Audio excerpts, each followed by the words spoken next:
ਤੇ ਅਗਲੀ ਗੱਲ ਕਰੀਏ ਸ਼ਰਮਾ ਜੀ, ਕਹਿੰਦੇ 2027 ਦੀ ਜਿਹੜੀ ਲੋਕ ਹਨੇਰੀ ਹੋਊਗੀ ਉਹ ਸਿਆਸੀ ਬੋਰਡ ਵੀ ਉਖਾੜ ਦੇਊਗੀ। ਦੇਖੋ, ਸਿਆਸੀ ਤੌਰ ਦੇ ਉੱਤੇ ਜਿਨ੍ਹਾਂ ਨੇ ਪਿਛਲੀਆਂ 2022 ਦੀਆਂ ਚੋਣਾਂ ਦੇਖੀਆਂ ਉਹ ਜਾਣਦੇ ਆ। ਜੀ।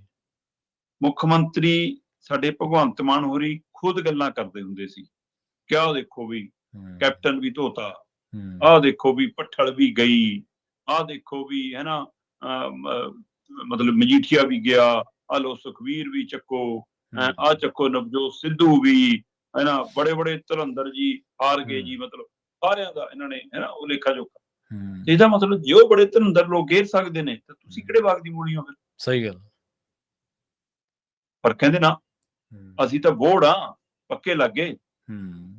ਪੱਕੇ ਤਾਂ ਸੁਖਵੀਰ ਬਾਦਲ ਵੀ ਕਹਿੰਦਾ ਸੀ 25 ਸਾਲ ਰਾਜ ਕਰਨਾ। ਸਹੀ ਹੈ, ਬਿਲਕੁਲ ਹੈ ਨਾ। ਇਹ ਤਾਂ ਕਾਂਗਰਸ ਨੂੰ ਵੀ ਦੇਸ਼ ਔਰ ਸੂਬਿਆਂ 'ਚ ਲੱਗਣ ਲੱਗੇ ਸੀ ਗਰੰਟਡ ਅਸੀਂ ਹੋਰ ਤਾਂ ਕਿਸੇ ਦੀ ਵਾਰੀ ਨਹੀਂ ਆਉਣੀ। ਇਹ ਭੁਲੇਖਾ ਤਾਂ ਮੋਦੀ ਨੇ ਵੀ ਪਾਲ ਲਿਆ ਕਿ ਮੈਂ ਚਰਜੀਵੀ ਆਉਣ ਸਦਾ ਹੀ ਮੈਂ ਹੀ ਰਹਿਣਾ। ਨਾ ਇਸ ਧਰਤੀ ਤੇ ਕੋਈ ਸਦਾ ਰਿਹਾ ਤੇ ਨਾ ਇਸ ਸੱਤਾ 'ਚ ਕੋਈ ਸਦਾ ਰਿਹਾ। ਜੀ ਜੀ, ਜਾਣੀ ਆ ਮਿੱਤਰਾ, ਜੇ ਲੋਕ ਉਹਨਾਂ ਨੂੰ ਹਰਾ ਕੇ ਤੁਹਾਨੂੰ ਚੁਣ ਸਕਦੇ ਨੇ, ਤੁਹਾਨੂੰ ਤੋੜ ਕੇ ਕੋਈ ਹੋਰ ਵੀ ਚੁਣ ਸਕਦੇ। ਜਦੋਂ ਤੁਹਾਨੂੰ 92 ਨੂੰ ਚੁਣਿਆ ਸਹੀ ਹੈ, ਤਾਂ ਲੋਕਾਂ ਨੇ ਨਾ ਤੁਹਾਡਾ ਉਮੀਦਵਾਰ ਦੇਖਿਆ, ਨਾ ਤੁਹਾਡਾ ਚਿਹਰਾ ਦੇਖਿਆ, ਨਾ ਤੁਹਾਡੀ ਯੋਜਨਾ ਦੇਖੀ। ਲੋਕਾਂ ਨੇ ਉਹ ਹਰਾਉਣੇ ਤੈਅ ਕਰਕੇ ਤੁਸੀਂ ਜਿਤਾਤੇ। ਕੋਈ ਪੈਸਾ ਤੇ ਲੱਕੀ ਉਸ ਸਮੇਂ ਉਹਨਾਂ ਨੇ ਪੈਸਾ ਨਹੀਂ ਵੰਡਿਆ ਦੂਜਿਆਂ ਨੇ। ਸਹੀ ਹੈ, ਬਿਲਕੁਲ। ਕਿ ਉਸ ਸਮੇਂ ਉਹਨਾਂ ਨੇ ਵੋਟਾਂ ਖਰੀਦੀਆਂ ਨਹੀਂ, ਪਰ ਲੋਕਾਂ ਨੇ ਉਸ ਵਿੱਚ ਯਕੀਨ ਤੁਹਾਡੇ ਤੇ ਕੀਤਾ। ਤੇ ਹੁਣ ਤੁਸੀਂ ਚਾਹੇ ਸੋਨੇ ਦੇ ਬਣ ਕੇ ਆ ਜਾਓ, ਮੈਨੂੰ ਨਹੀਂ ਲੱਗਦਾ ਪੰਜਾਬ ਇਹਨਾਂ ਯਕੀਨ ਕਰੂਗਾ। ਹਾਂ, ਦੂਜਿਆਂ ਤੇ ਅਜੇ ਯਕੀਨ ਬਹਾਲ ਨਹੀਂ ਹੋਇਆ, ਇਸੇ ਲਈ ਗੰਦਲ ਚੌਂਦ ਹੋਣ ਦਾ ਬਹੁਤ ਖਤਰਾ ਖੜਾ ਕਿ ਖਾਸਾ ਕੁਝ ਰਲ ਗੱਡ ਹੋ ਜਾਵੇ, ਹੈ ਨਾ। ਤੇ ਜਾਂ ਕੋਈ ਉਸ ਚੋਣਾਂ ਦੇ ਨੇੜੇ ਤੱਕ ਜਾਂਦੇ ਕੋਈ ਤੇ ਉੱਭਰ ਜਾਵੇ। ਪਰ ਮੁੱਖ ਮੰਤਰੀ ਸਾਹਿਬ ਪੰਜਾਬ ਦੀ ਵਿਧਾਨ ਸਭਾ 'ਚ ਕਰਕੇ ਕਹਿ ਰਹੇ ਸੀ ਬਾਕੀ ਤਾਂ ਸਾਰੇ ਗਮਲਿਆਂ 'ਚ ਲੱਗੇ ਬੂਟੇ ਨੇ, ਹਵਾ ਨੇਰੀ ਗਮਲੇ ਵੀ ਤੋੜ ਦਿੰਦੀ ਆ, ਬੂਟੇ ਵੀ ਤੋੜ ਕੇ ਡੇਗ ਦਿੰਦੀ ਆ, ਅਸੀਂ ਤਾਂ ਪੱਕੇ ਬੋਰਡ ਆ। ਸਹੀ ਹੈ, ਮਾਰਿਓ। ਜਦੋਂ ਤੁਸੀਂ 92 ਜਿਤਾਏ ਸੀ ਤਾਂ ਤੁਸੀਂ ਘਾਹ ਸੀ, ਤੇ ਉਹ ਘਾਹ ਜਿਹੜਾ ਜਿੰਨੀ ਮਰਜ਼ੀ ਹਨੇਰੀ ਝੱਖੜ ਆਵੇ ਉਹ ਵਿਛ ਜਾਂਦਾ ਤੇ ਫਿਰ ਹਵਾ ਦਾ ਬੁੱਲਾ ਜਾਂਦਾ ਖੜਾ ਹੋ ਜਾਂਦਾ, ਉਹ ਪੱਟਿਆ ਨਹੀਂ ਜਾਂਦਾ। ਪਰ ਵੱਡੇ ਵੱਡੇ ਦਰਖਤ ਜਿਹੜੇ ਅੜਦੇ ਨੇ ਹਨੇਰੀ ਮੂਰੇ, ਉਹ ਡਿੱਗ ਜਾਂਦੇ ਨੇ। ਇਸ ਲਈ ਇਹ ਭੁਲੇਖਾ ਕੱਢ ਦਿਓ ਤੇ ਠੀਕ ਹੈ। ਤੁਸੀਂ ਉੱਥੇ ਤੰਜ ਕਸਣ ਦੇ ਲਈ, ਮਤਲਬ ਜਿਹੜੇ ਇਸ ਵਿਧਾਨ ਸਭਾ ਦਾ ਮੈਂਬਰ ਵੀ ਨਹੀਂ, ਸੁਖਵੀਰ ਬਾਦਲ ਉਹਦੇ ਬਾਰੇ ਟੋਟਕੇ, ਉਹ ਰਾਹੁਲ ਗਾਂਧੀ ਬਾਰੇ ਟੋਟਕਾ, ਕਹਿੰਦਾ ਜੀ ਹੜ ਚੱਲਿਆ ਸੀ, ਜੇ ਅਸੀਂ ਭੇਜ ਦਿੰਦੇ ਪਾਕਿਸਤਾਨ ਚਲਾ ਜਾਂਦਾ, ਫਿਰ ਕਹਿੰਦੇ ਸਾਡਾ ਲੀਡਰ ਉਧਰ ਚਲਾ ਗਿਆ। ਖੁਦ ਵਿਧਾਨ ਸਭਾ 'ਚ ਖੜ ਕੇ ਪੰਜਾਬ ਸਰਕਾਰ ਦਾ ਮੁਖੀ ਕਹਿ ਰਿਹਾ ਕਿ ਰਾਹੁਲ ਗਾਂਧੀ ਪਿੰਡਾਂ 'ਚ ਜਾਣਾ ਚਾਹੁੰਦਾ ਸੀ, ਉੱਥੇ ਤਾਂ ਅਸੀਂ ਵੀ ਨਹੀਂ ਗਏ।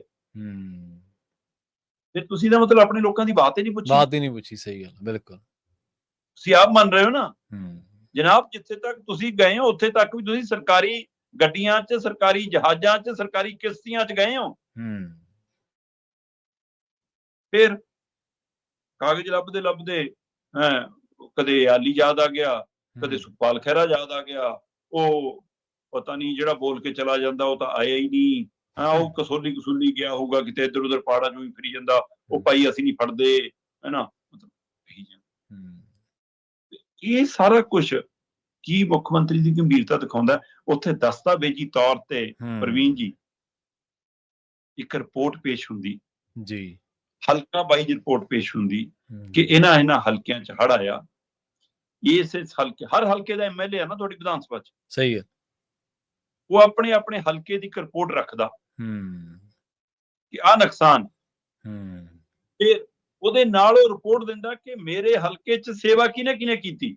ਮੁੱਖ ਮੰਤਰੀ ਸਾਹਿਬ ਇੱਕ ਲਾਈਨ 'ਚ ਕਹਿ ਗਏ ਸੰਸਥਾਵਾਂ ਦਾ ਧੰਨਵਾਦ, ਨੌਜਵਾਨਾਂ ਦਾ ਧੰਨਵਾਦ, ਸਰਕਾਰਾਂ ਸਾਰਾ ਕੁਝ ਨਹੀਂ ਕਰ ਸਕਦੀਆਂ। ਸਰਕਾਰਾਂ ਸਾਰਾ ਕੁਝ ਨਹੀਂ, ਸਰਕਾਰਾਂ ਕੁਝ ਵੀ ਨਹੀਂ ਕਰ ਸਕਦੀਆਂ ਹੁਣ ਤਾਂ। ਬਿਲਕੁਲ ਜੀ। ਸਮੁੱਚੇ ਕੱਲੇ ਐਮਐਲਏ ਦੀ ਰਿਪੋਰਟ ਤੋਂ ਬਾਅਦ ਇੱਕ ਤੁਹਾਡਾ ਮੰਤਰੀ, ਸਿੰਚਾਈ ਮੰਤਰੀ ਜਾਂ ਖੇਤੀਬਾੜੀ ਮੰਤਰੀ ਰਿਪੋਰਟ ਦਿੰਦਾ, ਓਵਰਆਲ ਪਾਣੀ ਦੀ ਰਿਪੋਰਟ ਦਿੰਦਾ, ਖੇਤੀ ਦੀ ਰਿਪੋਰਟ ਦਿੰਦਾ, ਪੇਂਡੂ ਵਾਲਾ ਮੰਤਰੀ ਪਿੰਡ ਦੀ ਰਿਪੋਰਟ ਦਿੰਦਾ। ਪੂਰੀ ਰਿਪੋਰਟਾਂ, ਅਲੱਗ-ਅਲੱਗ ਰਿਪੋਰਟਾਂ ਆਉਂਦੀਆਂ ਕਿਆ ਸਥਿਤੀ ਹੈ। ਸਹੀ ਹੈ। ਚਾਹੇ ਉਹ ਐਮਐਲਏ ਵਿਰੋਧੀ ਧਿਰ ਵਾਲੇ ਪਾਸੇ ਹੁੰਦਾ, ਚਾਹੇ ਉਹ ਬੀਜੇਪੀ ਵਾਲੇ ਪਾਸੇ ਹੁੰਦਾ, ਚਾਹੇ ਬਸਪਾ ਵਾਲੇ ਪਾਸੇ ਹੁੰਦਾ, ਜਿਹਦਾ ਵੀ ਖੇਤਰ ਆ, ਚਾਹੇ ਸੱਤਾ ਦਾ ਹੁੰਦਾ, ਕੱਲੇ ਨੂੰ ਟਾਈਮ ਦਿੰਦੇ। ਕਿਉਂ ਟਾਈਮ ਵੰਡਦੇ ਹੋ ਜੀ? ਅਸੀਂ 117 ਚੋਂ ਅਸੀਂ 94, ਸਾਡਾ ਟਾਈਮ ਵੱਧ, ਤੁਹਾਡਾ 2-2 ਮਿੰਟ। ਅੱਛਾ। ਜਦੋਂ ਤੁਸੀਂ ਵਿਸ਼ੇਸ਼ ਸੈਸ਼ਨ ਬੁਲਾਇਆ ਤਾਂ ਖੁੱਲ੍ਹ ਕੇ ਚਰਚਾ ਕਰੋ ਨਾ। ਫਿਰ ਉਹਨਾਂ ਰਿਪੋਰਟਾਂ ਤੋਂ ਬਾਅਦ ਫਿਰ ਤੁਸੀਂ ਉਹ ਜਿਹੜਾ ਨਿਯਮ ਹੈ ਕੇਂਦਰ ਨੇ ਬਣਾਇਆ ਹੋਇਆ ਕਿ ਜੀ 16,000 ਉਹ ਦੇਣਗੇ 1 ਏਕੜ ਦਾ, ਬਾਕੀ ਇਹ ਤੋਂ ਵੱਧ ਨਹੀਂ ਦੇ ਸਕਦੇ, ਮੁਰਗੀਆਂ ਦਾ ਇੰਨਾ ਨਹੀਂ ਦੇ ਸਕਦੇ, ਖੇਤ ਵਾਲੇ ਨੂੰ ਇੰਨਾ ਨਹੀਂ ਦੇ ਸਕਦੇ, ਰੇਤ ਚੱਕੀ ਜਾਊਗੀ ਨਹੀਂ ਚੱਕੀ ਜਾਊਗੀ, ਉਹ ਸਾਰੇ ਨਿਯਮਾਂ ਦੀ ਸੁਧਾਈ ਦੇ ਲਈ ਬਿੱਲ ਲਿਆਉਂਦੇ। ਮੈਂ ਕਹਿੰਦਾ ਅਜੇ ਵੀ ਇੱਕ ਦਿਨ ਹੈਗਾ, ਕਰ ਲਓ। ਸਹੀ ਹੈ, ਬਿਲਕੁਲ, ਹੈ ਨਾ। ਫਿਰ ਉਹ ਤੋਂ ਬਾਅਦ ਅਗਲੀ ਵਾਰ ਤੋਂ ਹੜ ਨਾ ਆਉਣ, ਉਹਦੇ ਲਈ ਕੋਈ ਕਮੇਟੀ ਬਣਾ ਕੇ ਕੋਈ ਤੈਅ ਸਮਾਂ ਤੈਅ ਕਰਦੇ ਕਿ ਇੰਨੀ ਦੇਰ ਚ ਰਿਪੋਰਟ ਤਿਆਰ ਕਰਕੇ ਦਿਓ। ਜ਼ਰੂਰੀ ਨਹੀਂ ਤੁਸੀਂ ਵਿਧਾਨ ਸਭਾ ਦੇ ਹਮ ਸਭ ਜਾਣते हैं ਇਹ ਫਾਰਮੂਲਾ ਕੇਜਰੀਵਾਲ ਵਾਲਾ ਭਗਵੰਤ ਮਾਨ ਨੇ ਬਣਾ ਲਿਆ।